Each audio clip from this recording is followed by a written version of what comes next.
Imagine transforming your weathered deck into a year-round oasis, or finally fixing that leaky roof before the next nor'easter hits. That's the kind of real talk we're bringing to homeowners in Massachusetts and beyond. Welcome to the PLJ podcast, where craftsmanship meets innovation. I'm your host, Melissa.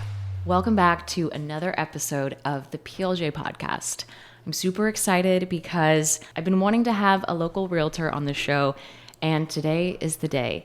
She is from Cape Cod, one of the premier vacation destination spots in the world, and she has got all of the knowledge. Please welcome Ashley Matoso. Hello, I'm so excited to be here. Thank you for having me. Thank you for coming on the show today. I know you're busy, so glad you could make some time in your busy schedule. So I know that you were born and raised on Cape Cod. Yes. Where did you grow up? So I'm kind of from all over, but mainly the Mid-Cape area. Growing up, my dad was a flipper, so he would buy a house, fix it up in 2 years for capital gain purposes, move on. So I went to like maybe 4 different elementary schools growing up, and all in the Barnstable area, and then eventually Yarmouthport. Now I'm back in Barnstable. Okay, nice. So I know, like I just mentioned, you live in one of like the vacation destination spots. But what got you into real estate? I guess I learned that your dad was in the field. But what got you into real estate, and can you tell us about your professional trajectory to where you are now? Yes. So I actually did not think that I would ever be in real estate. Fun fact, I went to school for nutrition, and they changed the requirements, and I had to go to school for longer. And I came home that spring break, and I was like, what am I going to do? Like, I don't want to go to school for that long. And so I came home, and my dad was like, why don't you just try real estate? And that's just the dumbest way to get into real estate, mind you. But I was like, you know what? Like, I would just scroll through Zillow for hours anyways. And like, I love interior design, and I love looking at beautiful houses and all the hard work that I've seen happen in front of my eyes. And it just felt so natural falling into it that way. Well, looking through your videos and your channel, like you can talk so like freely about everything, and it's all detailed, and like you have the bright, bubbly, friendly, confident personality. Thank you, yeah. So like it all like fits perfectly with what you've got going on, I think. I try to just be positive about real estate, especially with news articles that come out, and I am Gen Z, and there's so much fear-mongering for that generation in general in the real estate realm. Frankly, I haven't had the opportunity to help many Gen Zs, but it's just getting your foot in the door doesn't have to be as scary as it is, and I just want to be the difference. Yeah. So that's interesting that you say that, because I'm a millennial, and some of my friends and colleagues who are Gen Z, anywhere from like 5 to 10 years younger, they prefer renting now over buying because they like the freedom aspect of it. And I'm curious what your point of view is. I always relate renting to kind of living at a condo. Like, everything's taken care of for you. Anything breaks, like, you know who to call. And I feel like it's not that I think that the younger generations are lazy. That's not it at all. And I know that that's a misconception that a lot of people have. But it's simply like, the younger generation works so hard that when they come home at night, they don't want to worry about anything. And so I feel like having that freedom of somebody else taking care of that for you really alleviates some stress on a person. Granted, like, the rental prices are crazy, especially on the Cape. But I mean, you'd be paying more on a mortgage anyways. And at that point, would you even be saving anything? So it's a matter of practicality, lack of stress, and also being able to kind of move wherever you want and figure out where you want to be. Yeah, no, I like the freedom aspect of it too. And just like, you know, someone can come manicure your lawn too. And Exactly. all those little things that like free up your weekend and stuff, you know? Yeah, having my own lawn, that would be nice. That's one thing I like about living in a house is my backyard. And, you know, then my dogs are free to tear it up back there and do their thing. But I can see both sides of it for sure. So what is different about buying and selling on the Cape compared to other parts of Massachusetts? That's such a good question, because I always say that the Cape is its own little bubble, because our prices are through the roof. I mean, so is everywhere else in Massachusetts. But I mean, if you go to Plymouth, you can find a starter home for $450,000, and it's a 3-bedroom, 2-bath. Versus on the Cape, that gets you a seasonal cottage. So it truly appreciates more. So like, let's say you do buy a seasonal cottage and you add insulation and you do all of these things, and the house is now able to be used year round. Like that 450 cottage could now be worth like 550, depending on like the interior aspect of the house. So we're in a little bubble in the sense of like our market appreciates at a higher rate than I would say that the rest of Massachusetts does.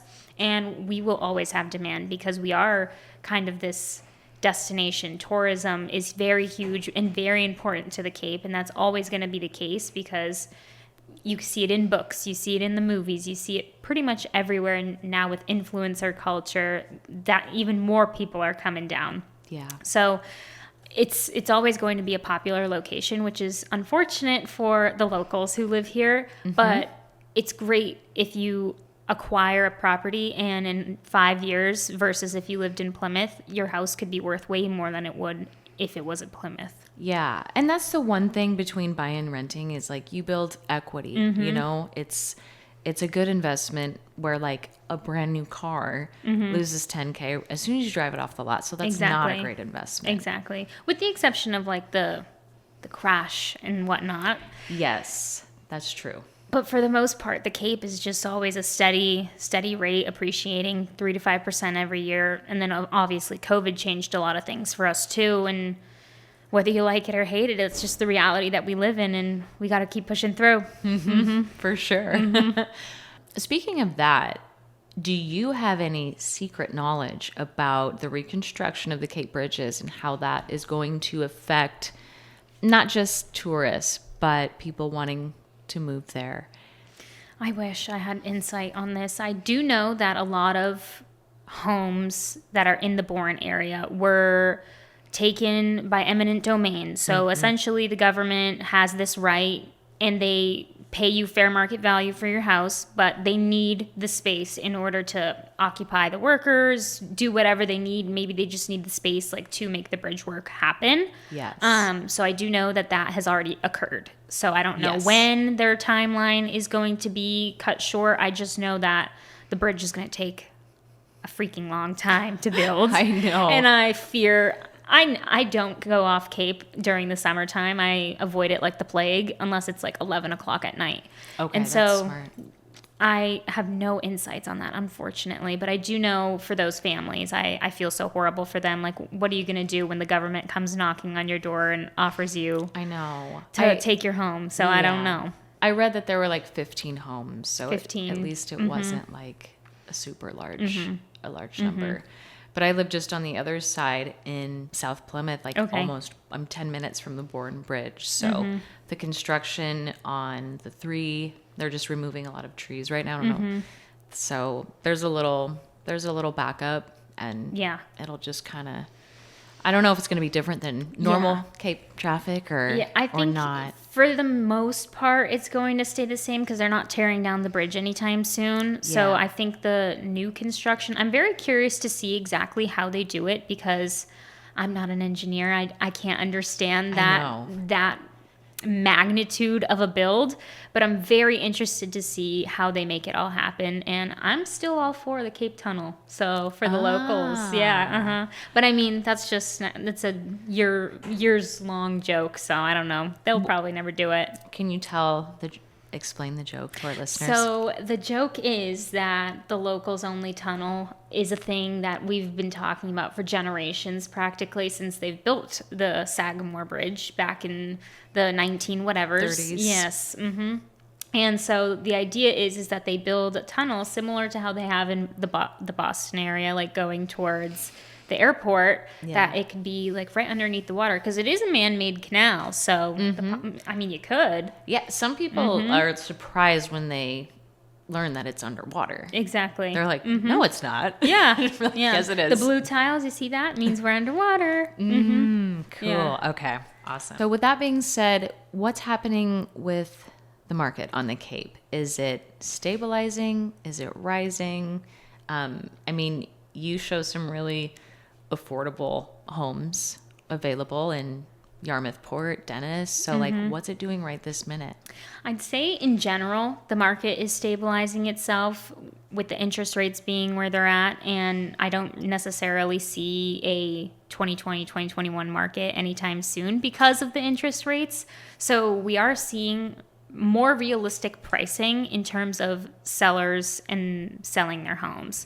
Buyers, no matter what the market is doing, will always walk into a house and be like, this is so expensive, which is true. Like, this is Cape Cod. Our price per square foot is through the roof. That's not necessarily to say that someone isn't willing to pay for that. So in terms of sellers being more realistic, that is happening through and through. And in terms of appreciation, we're seeing about a 3 to 5%. Obviously, with forced appreciation, with fixing up a house that has deferred maintenance, that appreciation is astronomical. So it just really depends. Yeah, it does. And depends what you're looking for. You know, if you want to live right by the ocean, if you want to live by a lake, or, you know, that doesn't matter to you. Yeah.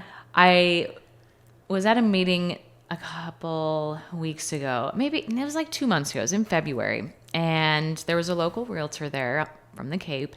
And she said that there were far fewer houses available for sale on the Cape. Like I'm pretty sure I'm remembering correctly, but she said there's usually like 1,500 to 2,000. And at that point in time, there were like 500 or 430. Because like she was telling us how her client was, I think they bid 25 to 35K over asking price, but they were like fourth in line to get it. This is on the Cape? Interesting. Okay. Yeah. Is any of that true? Or I don't know. I was just like, whoa. I have some different feedback because we definitely do have bidding wars on certain homes, like specifically in the Mid Cape. Like everybody wants to be in East Dennis. So you could literally put up a shack in East Dennis and people go crazy for it. But that's the epitome of the Cape. Everybody wants to be in Dennis, essentially. So I guess it's location dependent, it's price dependent, it's also very much dependent on the interior structure of the house. Like, is it modern? A lot of people are kind of tired of these fixer-uppers because sometimes you'll come in and you'll see some foundation issues, you'll see some warping of the walls. Like it can be a gnarly endeavor for a lot of people that don't have experience in that realm. Yeah. So move-in ready is king right now. Everybody wants that because they just want to buy it, be in there for the summer, and call it a day. In terms of the multiple offers, it's typically something move-in ready in the 600 to 700. That's like the sweet spot where we see the most traffic because those can be move-in ready. And it's very location dependent. So especially in like the Mid Cape area, it really, really, really is that Dennis area that kind of gets the most traction. Yeah. So it can happen. Is it happening necessarily right at this very second?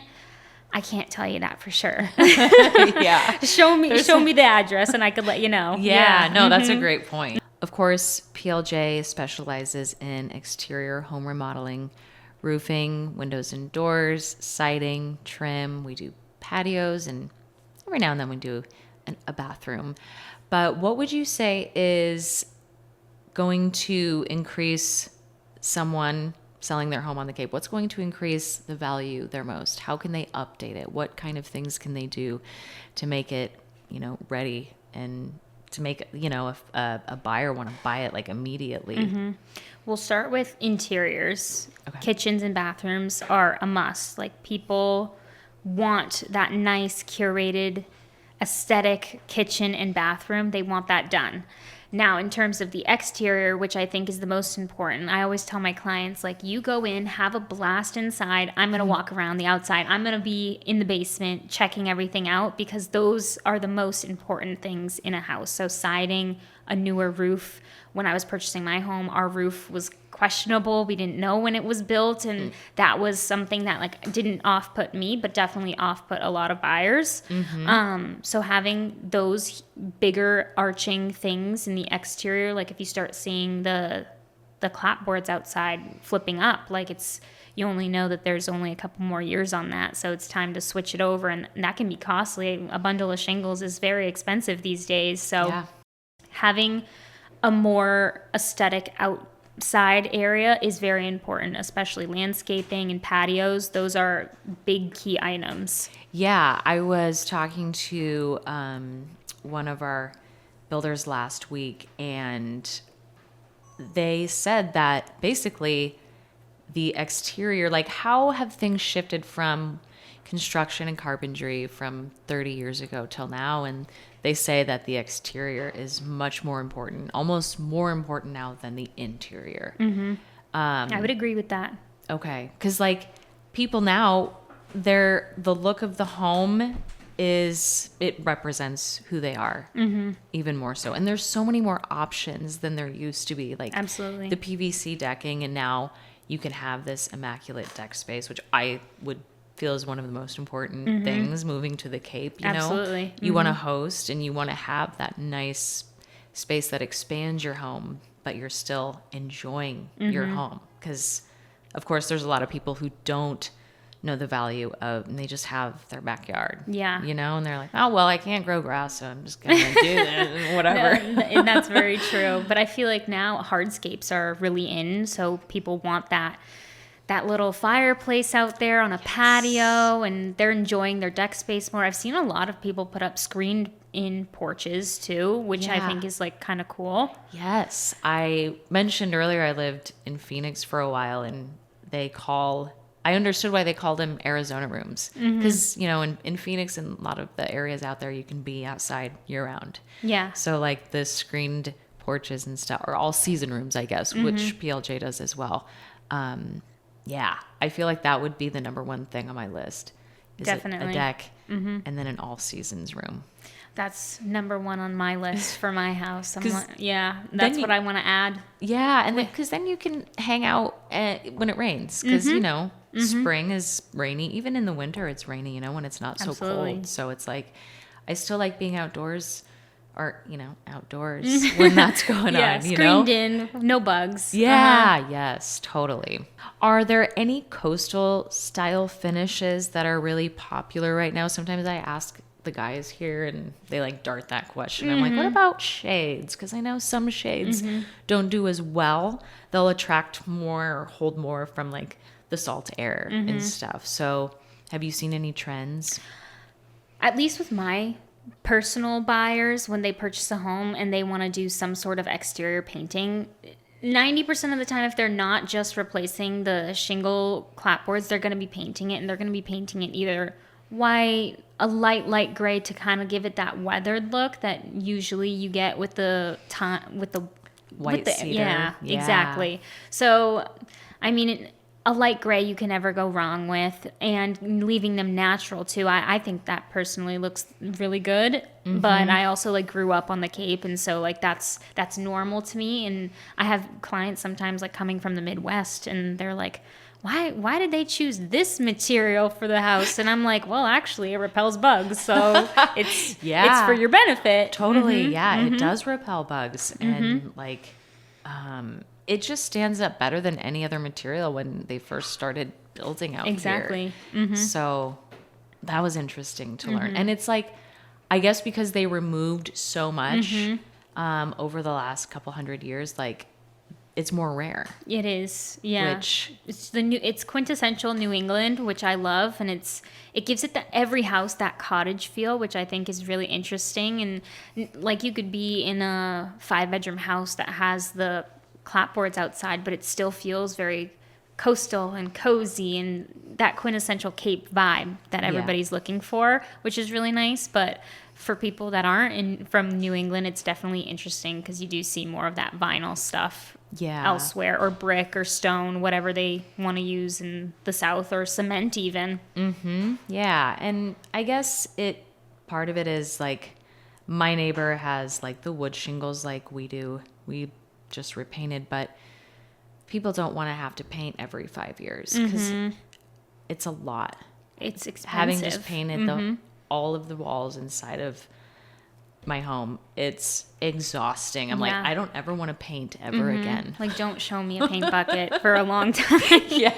Yeah. So, But in terms of like interiors, we're seeing a transition. I think there was a little 5-year period where gray was all the rage for interiors specifically. Yes. And I think for good reason, and thank God that we are steering clear from that. Now beige and blue and green are really in, which is really exciting to see, like something fresh. And I Yeah. think buyers were tired of seeing the gray splattered everywhere. it was a little depressing to It was me, very you know? depressing. It was just 50 shades of gray. And I'm just like, Literally. my goodness, what about, I got burgundy walls in my living room. So, Exactly, I'm yeah. all about a nice splash of color with. I think buyers are also getting tired of this modern look that a lot of homes are going for. And the modern look is great, but it's going to be just like that Tuscan kitchen from 2008 that everybody wants to replace now. It's going to be Yes. old and tired eventually. I think a lot of buyers are transitioning to making things more personalized to them, and people like that when they come into a house and it has character, and you can tell, like, I painted my trim blue in my house and everybody thought I was crazy, but I love walking into my house with my blue trim, and it feels so Yeah. coastal and it's very me, and it gives the house a little bit of character with just a splash of paint. Yes, exactly. Yeah, like you could have white or gray walls, but doing the trim just like Gives it that just final pops. touch. Yeah, Exactly. Totally.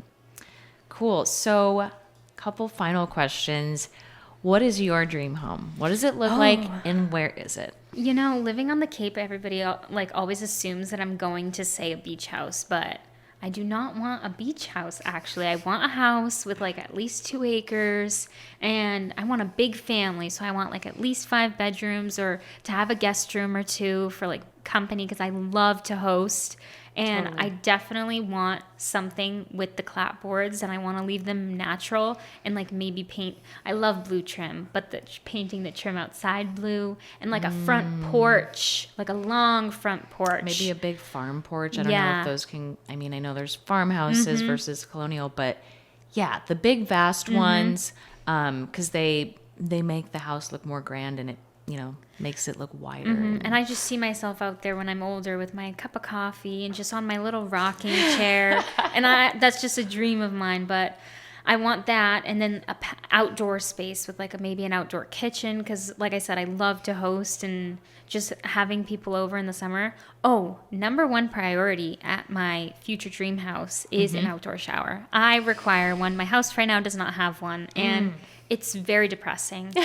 Very, very depressing. Yeah, I mean, we were up in Brewster yesterday, and they got a new outdoor shower, and I'm like, that's so fun. And like, we come back from the beach all the time. The dogs are covered in sand or dirt or anything, because there's private hiking right outside our door, and it's like, I want that. Exactly. I totally agree. All of my clients, because I make a joke on my videos that I post, and I'm like, an outdoor shower, you guys know how I feel about that. So whenever I take my clients out, they're always like, oh, does this house have an outdoor shower? We know how you feel about that. And I'm like, yes, thank you very much. Or I'll have people be like, I need a house with an outdoor shower. It's not a request. It's like something that's going to happen. And I'm like, okay. Yeah. Okay. Is that pretty popular for homes on the yes. Cape to have, even if Absolutely. it's, a little older? Absolutely. I've seen Okay. like seasonal cottages with them. Okay. It's definitely, I don't know if it's actually a thing I know there's like little rinse stations in Florida for people who have pools, but I don't necessarily know. I think it's just a beach thing, because you Yeah. come home, you don't want to track the sand in. Yeah, well, they're popular in like California and like the mountain towns, and so are the outdoor kitchens too, which I love. Indoor outdoor spaces are just coming into style, and I think like coming out of COVID too, like everybody, they don't want to be cooped up inside of the house. They want to get Yeah. out and enjoy the fresh air, and I kind of like that trend a lot. Yeah, totally. Well, thank you so much for coming on today. Thank It was you for such a having pleasure me. talking to you. I've learned so much about real estate on the Cape and what to look for and plans that I need to make. Also learned that you speak Portuguese fluently. Yes. You're Brazilian, so that's so exciting. I love that. It's a little secret. Yeah, I know. I didn't know. So, Yeah. so Ashley, thank you so much for coming on the show today. you for having me. taking the time out of your busy Absolutely. day. I know that I and our listeners probably learned so much. I'm thrilled, and I hope we can have you again on soon. Where can our listeners and people find you if they're interested in purchasing or renting a home on the Cape? Well, if you're interested, you guys can find me on social media at Sold by Ashley M or on TikTok at ashley.matoso. And if you ever have any questions about real estate on the Cape, just reach out to me anytime.